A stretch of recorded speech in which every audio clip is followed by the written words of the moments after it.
At this point, almost everyone who regularly uses the internet has probably heard about NFTs.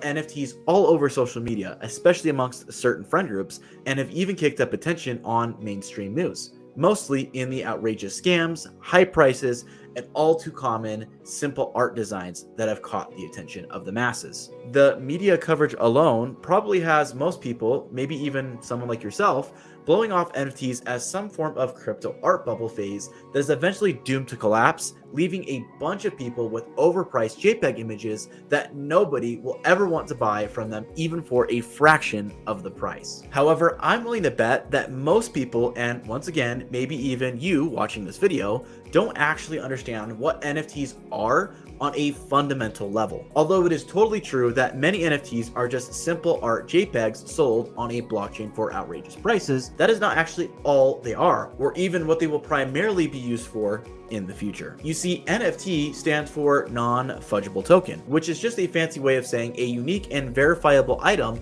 that exists on the blockchain. Now, the blockchain is what makes cryptocurrencies actually work. It is the underlying technology for cryptocurrency. It is basically just a ledger, or rather a type of database that keeps track of transactions going from wallet to wallet in a public and decentralized way. Think of it as the social portion of Venmo that shows all the transactions your friends are making and sending to one another. But in place of their names, it would then show a wallet ID known as a wallet address.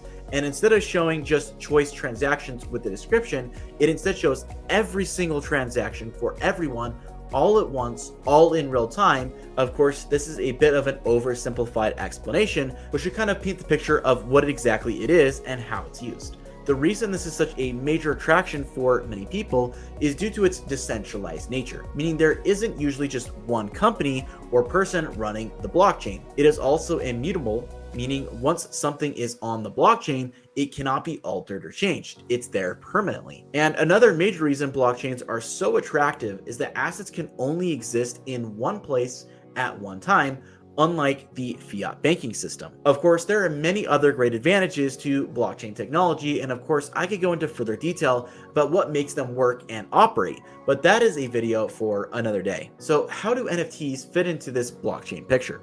Well, unlike cryptocurrency tokens and coins, which are for the most part interchangeable one with another, assuming is the same coin or token, each NFT is unique and tracked individually. This is what makes it unique and different than a coin or a token, meaning you can track who owns or has owned one particular NFT since it was first minted or created on the blockchain till present time. Whereas with something like Bitcoin, you can track the amount a particular wallet has held, but the actual individual Bitcoin is literally impossible to trace which wallet specifically that one particular Bitcoin has been to. It's just the amount that's tracked rather than the individual coins individually. With art, which has become very popular with NFTs, this means you can track the unique ownership of that particular art piece and prove ownership due to the blockchain history, which, as mentioned before, is unalterable because once it's on the chain, it's there permanently. Although it is true, you can take a screenshot of an NFT, you don't actually own it on the blockchain. This would be similar to buying a print of an original artwork.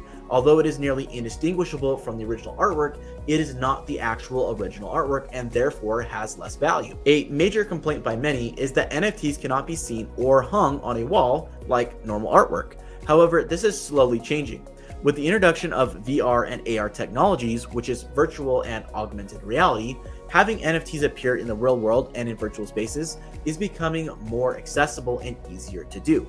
As an example, check out this simple NFT display I saw at an NFT auction I attended earlier this year as part of the Summer Cryptopia event in Salt Lake City. Now, I know many people still find NFTs to be kind of a silly idea, especially for the price some people pay for them, but now that we have gone over the basics of what NFTs are that are popular, let's go over what NFT technology is actually capable of and where it can lead to beyond just simple art online that people can own. You see, NFTs don't need to be simple images, GIFs, and videos to own just for fun, but rather they can have a significant useful use case that actually has real world value and utility. As I mentioned before, NFTs at their core are just items or assets that live on the blockchain that are unique and prove ownership. This means that NFTs could extend to several useful aspects of life, such as replacing pink slips on vehicles. Imagine instead of having to keep track of your vehicle's documents in real life, where they can be damaged, stolen, or lost, they are protected on the blockchain and shows indisputable proof that you are the actual owner of a vehicle.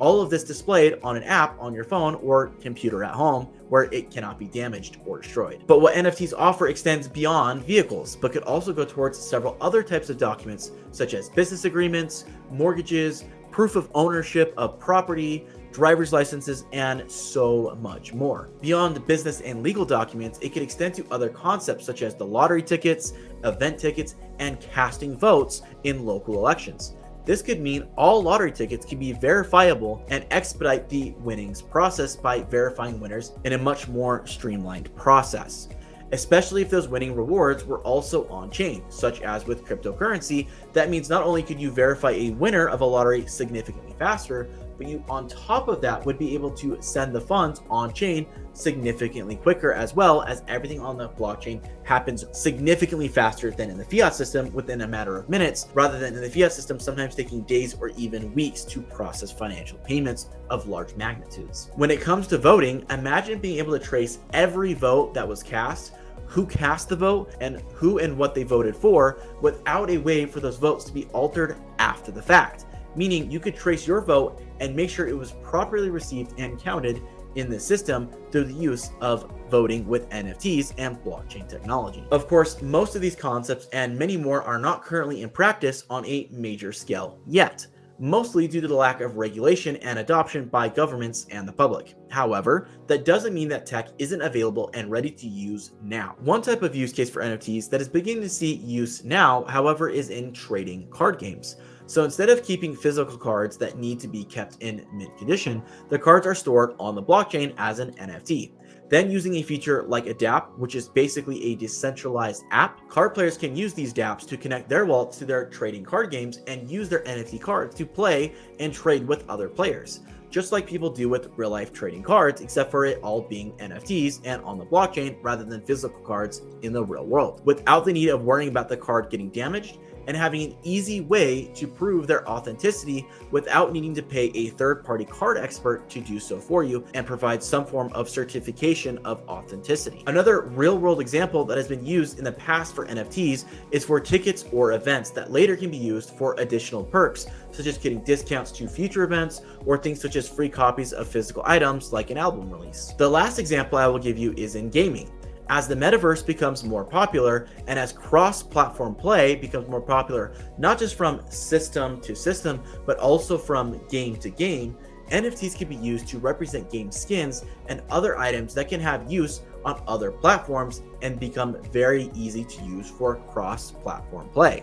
It also allows for third-party trading of those items outside of the games that they're primarily used for in and of themselves. There are many other use cases we could use for examples, but I think you get the general idea of just how flexible and vast the options and opportunities are that NFTs do and potentially could offer. So although NFT art has become extremely popular currently in the crypto space, that may not be the primary use for NFTs in the future as the space continues to mature and evolve. So maybe next time you see an overpriced NFT for sale, instead of just looking at it as a silly overpriced JPEG, you will think of this video and remember that those silly JPEGs are what is leading the NFT technology into the public space and could maybe one day offer a new and modern path towards signifying ownership without the need of centralized authenticators. If you feel like you learned anything in this video, don't forget to smash the like button, as it really does help me out with the YouTube algorithm. If you're new to the channel, please consider subscribing to the channel, and don't forget to click the notification bell so you can be notified when I produce new content. As a reminder, all the content I produce is not financial advice and is for educational and entertainment purposes only. Thanks for watching, guys, and I will catch you in my next video.